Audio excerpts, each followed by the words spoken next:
Mesdames et messieurs, bonjour et merci pour votre fidélité au programme de la télévision du Burkina. Nous commençons ce flash par un dépôt de gerbes tôt ce matin à la place Monument des Martyrs de la place de la Nation. Chaque 2 novembre, les forces armées nationales se plient à cette symbolique pour rendre hommage à leurs frères d'armes qui sont tombés sur les champs de bataille. Pour sacrifier à la symbolique de cette année, la haute hiérarchie militaire ainsi qu'une délégation des anciens combattants ont fait le déplacement.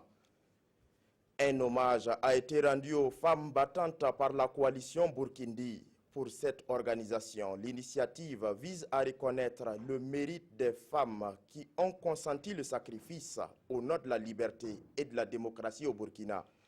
Cette cérémonie d'hommage entre également dans le cadre de la commémoration de l'an 2 de l'insurrection populaire et aussi pour se rappeler de la marche des femmes le 27 octobre 2014 avec des spatules en main.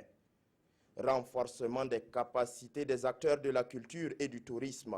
En ce moment même à Ouagadougou, le ministère de la Culture tient une rencontre pour outiller les hommes et femmes de culture et du tourisme afin de dynamiser et de valoriser davantage la culture et le tourisme au Burkina Faso.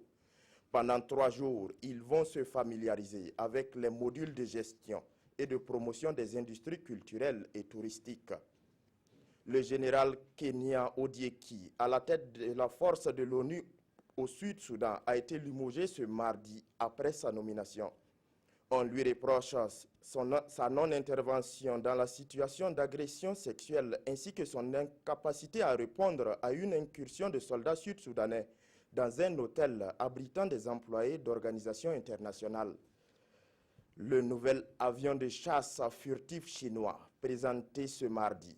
Il se nomme Chek 12 J-20.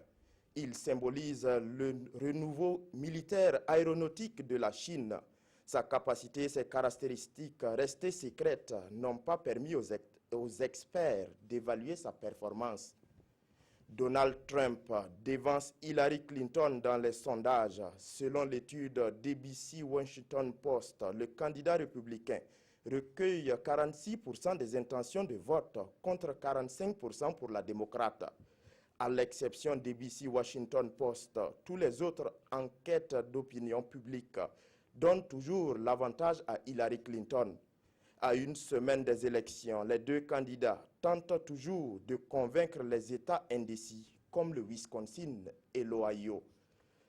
C'est tout pour ce flash d'information. Merci pour votre attention. Godefroy Bazier vous retrouve à 13 h.